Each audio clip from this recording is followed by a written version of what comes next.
This podcast is a production of WCWP, LIU Public Radio. Check out our lineup of original programs, listen live, or support by visiting WCWP.org. Hello, and welcome to PTW's Neurodiverse Universe Season 2, the show that explains what PTW is and what a PTW Neurodiverse Universe means to us. Neurodiversity refers to people whose brains process information differently than the average person. It is a broad phrase that encompasses individuals with autism, ADHD, and learning impairments.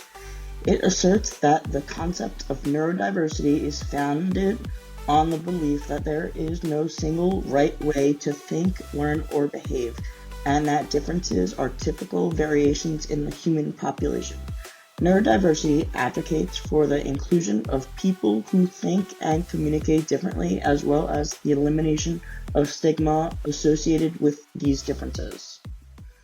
In today's episode, we will be talking about our favorite restaurants, video games, and books. We will also end this session with a special segment called In Our Universe. Today's topic for this component of our podcast will be relating to neurodiversity. The PTW members among us hosting today's show are me, Javier Rico, Alex Robbins, Gaffen Greenstein, and Andy Anassa. I really like pizza, sushi, Mexican food. What restaurants do you go to for that? Well, there's a place out in Hicksville called Sushi Village where it's an all-you-can-eat type of shindig. And out in New Hyde Park, there's a place called Margaritas. And for pizza, I would just say Domino's is very good, honestly. Oh, I have a pizza place near my house, Spuntino's. Ooh, what's it like? Well, we normally just order from there. We don't go there to eat. Ah, all right. But for Italian in general, I like to go to Amalfi. My friend Andy here is from Port Washington, and he should know about Amalfi. I do know about Amalfi, Javi, thank you. Supposedly, a few years ago, they had like a taco pizza kind of thing. It sounded interesting to me. I guess it's an acquired taste. I didn't know about that. But if I really had to pick a favorite thing there, I guess their garlic knot crusted plain cheese pizza is pretty good. Sounds delicious, right? Yeah. What about you, Alex? Yeah, I like it too. Well, what restaurants do you like? Any kind. Well, is there any that you like in particular? Any place that your mom takes you that you like to go to? Orchid. Is that like the name of a restaurant? Yes. What do they serve there? Asian food. Oh. Could you be a little more specific for the audience at home? Chinese? Is it like Chinese? Is it Japanese? Is it Japanese. Ooh. So strictly Japanese, It's like not Pan-Asian or anything? Yeah. Interesting. All right. That sounds good to me. Kevin, what's your favorite restaurant to go to? I also like Amalfi. I said that. Oh, what's your favorite thing to get from there? Gluten-free and dairy-free foods. For those of you who are just joining in, Kevin has a very sensitive stomach. He can't eat dairy or gluten. And I have something called, as I tried to discuss today, called Fadsime. If you are not in the know, there's something called, some enzyme called Fadsime. An enzyme? Yes. Oh, what's Fadsime? Fadsime is you can put it on any food that has any already anything that's fat maps. There's something called fat maps, and you can write it can reduce inflammation in you that. Oh, useful facts for those of us with sensitive stomachs. I have a sensitive stomach as well, but I'm not going to get too into it. You know what? I think that's the right call. What's your favorite restaurant, Javi? Oh, my favorite restaurants are usually the ones that I eat at in Spain. You know, for those of you not in the know, again, my family has a house in Spain, and every year, or at least almost every year, we try and go over there to visit. It's a very beautiful place up in the north, and it's in a town with a lot of great restaurants. My favorite but my favorite has to be the burger joints over there. Oh, very nice. Why don't we switch topics over to video games? Javi, if you had to pick, what are your top 2 favorite Mario games? My top 2 favorite Mario games? They'd have to be Mario 64 DS and Super Mario Bros. Wonder. Cool. My favorite is probably the 3D ones, such as Super Mario 3D Land for the 3DS and Super Mario 3D World for the Wii U. Oh, I have both of those games. Nice. And you know what? I have 3D World twice. Once on my Switch and once on my Wii U. Yeah. I actually got the Wii U game for Christmas of 2013. Wow, that makes sense. And I got it with my Wii U, too. Very nice. I think I got something similar that year. Kevin, what about you? What's your favorite video game? I like mobile games. What mobile games do you like, Kevin? I played with the same tablets that I children provide. What's it about? It's finding my spirits and everything, and it's deep in my heart. Oh, Alex, what video games do you like to play? Sports games.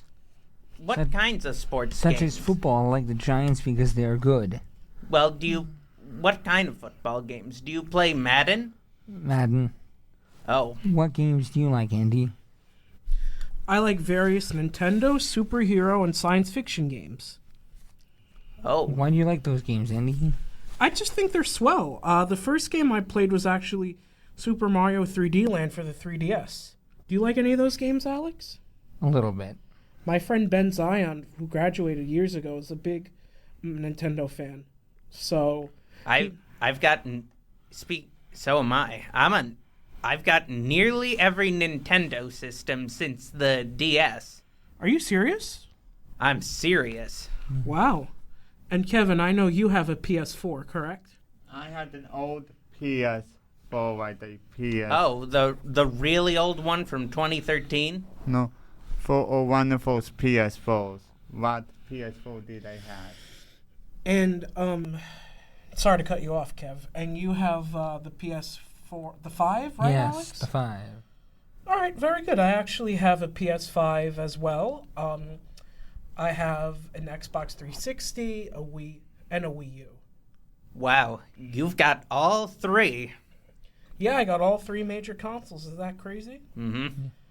Now if only you could manage to amass all 3 consoles of all generations since the 6th. Yeah, no, that's that'd be pretty cool. The only thing I don't have is PC. All right, let's switch topics over to books. What are your favorite books to read? Excuse me. My favorite book is The Hobbit by J.R.R. Tolkien and The War of the Worlds by H.G. Wells. The Hobbit is a great balance between fantasy and adventure. I think The War of the Worlds is a great written prediction about what could possibly happen in the future. There was also a movie about it starring Tom Cruise. I don't know if y'all know that. Yeah, it was directed by Steven Spielberg, too. Oh, I didn't know that. It's pretty cool. He also wrote a book called The Time Machine. Javi, what about you? My it's favorite okay. books at the moment has to be the Discworld series by Terry Pratchett. It's basically a fantasy comedy series, but it also has some really thoughtful social commentary. Can you explain what the books are about? The books are about the Discworld, a flat magical planet that sits on the trunks of 4 elephants, which in turn stand on the back of a giant turtle that swims through space. Although it is mostly about the citizens of the Discworld. Interesting. Are they like dwarves, elves? Well, there's humans, dwarves, trolls, gnomes, but it's mostly about. But instead of being about high fantasy, it's more about people, general day-to-day lives. In fact, there are book series about witches, police officers, news reporters, and the biggest magical institution on the disc, Unseen University, a wizarding college. Oh, that sounds interesting. It is. It's also really, really funny and really, really good. Ooh, I might have to check it out. You should. All right. Unfortunately, the author, Terry Pratchett, is no longer with us. He died 11 years ago. Oh, that's unfortunate. Yeah. What's your favorite book, Alex? The Prisoner of Azkaban. That's a cool one. It's actually my favorite in the Harry Potter series. However, I prefer the books to be somewhat more accurate than the movies. What about you, Kevin? I love Prisoner of Azkaban too. Harry Potter is my favorite series. Nice. Very nice. All right. Shifting topics. In our universe, today's topic for this component to end our podcast with relating to neurodiversity. So here's what happens with my life. Sometimes when I get excited, I tend to stimulate by rocking back and forth and bouncing my leg. When my grandfather saw me doing this, he did not quite understand what that meant, and that often made my family upset, and that often triggered me by having emotional outbursts. You know, the same thing happens to me. I sometimes stim and talk to myself and flap my hands and walk around, and my parents say that it's annoying. But you know what? I feel like that's it. It's just annoying. I'm allowed to be annoying. Being annoying is not a bad thing. I get that. I completely understand And that. sometimes people just need to get used to us. That's the thing about being neurodivergent. Sometimes the world expects you to fit in a little box, and they expect you not to go outside that box. And if you do one thing that is not expected of them, they take you out of that box. I get that. I get how that feels. What about you, Alex? I think I'm just more sensitive and observant than a regular person. With small things changes people and sounds. Kevin? It's about putting people first and respecting them. So it's about,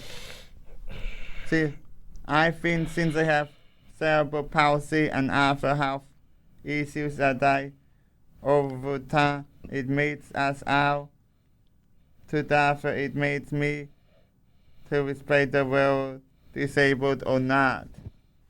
That's a very good observation, Kevin. Yes, that's great, bud. Yeah, it's just that more as, neurodivergency evolved over the years, personally, I feel like it's become more common and more people... Well, let me rephrase that. I honestly think that people are just starting to wake up to the fact that more people are neurodivergent than they initially thought. Exactly. That's exactly how I feel, Javi. I feel like back in the day, they didn't diagnose you with that. They just said that there was something wrong with you, or they called you names. Yes, that's what's like my grandfather's generation back in the day. No, he didn't know why I was doing all those behaviors, and he would call me out on it and think I'm a crazy person. You know, my father is kind of like that too. I think that he might have autism, but he definitely has ADHD. His father used to hurt him when he was younger. Oh, I'm sorry about that. Kevin, what do you think? Do you think that people have grown more aware to neurodiversity? Yes, In what ways? because of our advertising movements. Nice. Yeah. Our friend Kevin here is actually a disability advocate. Yes. And historically, we have seen people in these institutions, and I would tell them by names, like retardation. We used retardation for those names. Yeah. Like needful blocks, I don't think you should be saying that, Kevin. retardation, retarded. No, I mean the N-word. Retardated. retarded for us, and now I found that neurodiverse, and now I will tell neurodiverse. Oh, for us. You know, neurodivergence doesn't just mean ADHD and autism. In fact, it applies to all mental illnesses like depression, OCD, anxiety, schizophrenia. All of those things are neurodivergence. And all of those things mean that we're neurodiverse. You're absolutely right, Javier. And it doesn't mean that that's a bad thing. I get that, of course. It doesn't mean that they should be that people with these disabilities should be stigmatized or shoved somewhere that they can't be seen or heard. Right. It means that they need to be taken care of, tolerated, Exactly. accepted. Exactly. What about you, Alex? Same thing? All right. No, I agree with what all three of you are saying today about how we covered this part of neurodiversity. Yeah. Well, everybody, it looks like our time is up for the day, but it was great. Everyone state their names. Javi. Alex. Coffin. And Andy and Asa. It was a pleasure talking with the three of you today, and I didn't even know this much about you guys, and us doing these podcasts makes me become closer to you guys. Yes. So that's pretty much sums it up. And I hope that the viewers listening at home, well, not viewers, no one Listeners. Thank you, Javi. Listeners at home, know about our podcasts and our brilliant program here on the Long Island University campus. And listeners, you'll listen to us next time. Peace out. Peace out.